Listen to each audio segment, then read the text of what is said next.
You've poured your heart and soul into your garden, meticulously preparing your beds, carefully selecting the best seeds.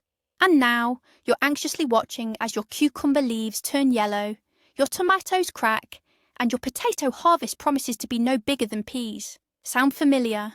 But what if I told you that the main reason for these failures might not be diseases or pests, but rather a simple, daily action? Watering? Today, we're going to debunk 5 common watering myths that nearly every home gardener swears by. And these very misconceptions are ruining your harvest year after year. Stay with us, and you'll learn how a simple re-evaluation of your watering habits can save your tomatoes, cucumbers, and potatoes. Watering advice often gets passed down through generations, like cherished family heirlooms. Water every day. Pour more, don't be stingy. Sun's out, grab the watering can. These rules seem like unshakable truths. We've watched our parents and neighbours do it this way. However, horticultural science doesn't stand still. And what seemed right for the garden 50 years ago, with our new understanding of plant physiology, now looks like an active act of sabotage against your own harvest. Especially when it comes to popular yet vastly different crops, like tomatoes, cucumbers, and potatoes. So let's start with the most popular, and arguably the most damaging misconception. Myth number 1, you should water a little bit every day. Sounds logical, right? You're giving the plant its daily drink, so theoretically, it shouldn't get thirsty. Many home gardeners grab their watering cans and refresh their vegetable patches every evening. But in reality, this approach is slowly sabotaging your own harvest. Let's break down what's actually happening in the soil. When you water shallowly, the water only penetrates about 5 to 10 centimetres into the soil. Your plant roots are incredibly pragmatic. Why would they expend energy growing deep if all the accessible moisture is right there on the surface? And they don't. Instead of a robust, deep root system, you end up with a weak, shallow one.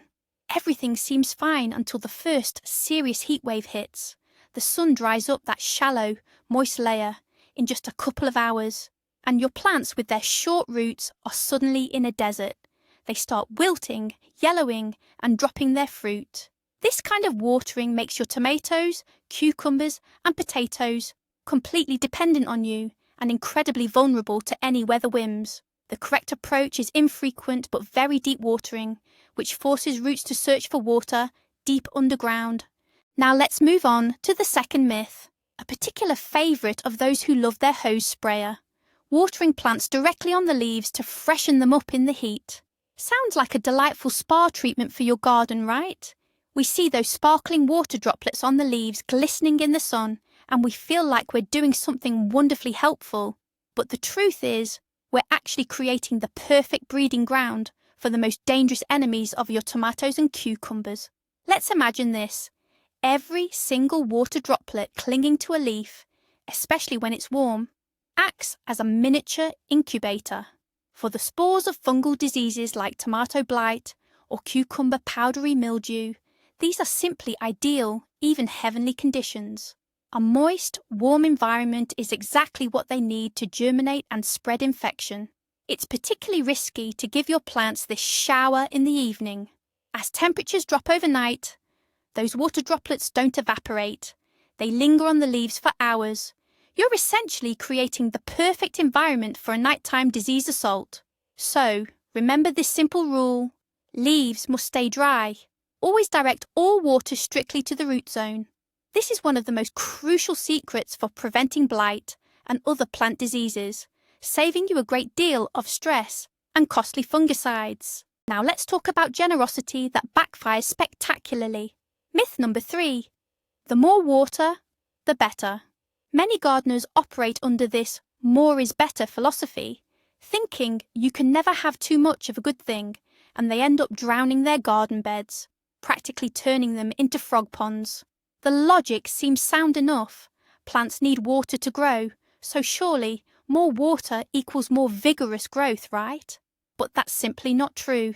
In reality, too much moisture can be just as detrimental as too little, and every plant species reacts differently to overwatering. Take tomatoes, for example. When the soil is consistently soggy and then suddenly dries out, the fruits greedily absorb water. Their delicate skins simply can't handle the sudden internal pressure, causing them to crack. The result? Unsightly, split tomatoes that won't store well. And cucumbers? Overwatering makes them watery and bland, losing all their refreshing crispness and flavour. Their roots, deprived of oxygen, begin to suffocate, which quickly leads to wilting and makes them highly susceptible to diseases. As for potatoes, overwatering is a guaranteed way to rot the tubers right there in the ground. You simply won't get good potatoes in a swampy environment. Plants, much like humans, need more than just a drink. They need air to breathe. By continuously saturating your garden beds, you cut off oxygen to the roots and create the perfect breeding ground for destructive root rot and other fungal diseases. Let's talk about temperature. Myth number 4. The temperature of your irrigation water doesn't matter. Many people looking to simplify their lives just grab a hose, connect it to a well or bore, and drench their garden beds with ice-cold water. This is one of the most overlooked yet seriously damaging mistakes. Imagine this. It's a hot day and your soil has warmed up to a comfortable 25 to 30 degrees Celsius, 77, 86 degrees. Plant roots are thriving, actively absorbing nutrients. Then you pour a bucket of water onto them that's only 8 to 10 degrees Celsius, 46 to 50 degrees face. What happens? For the root system, it's a severe shock, a sudden spasm.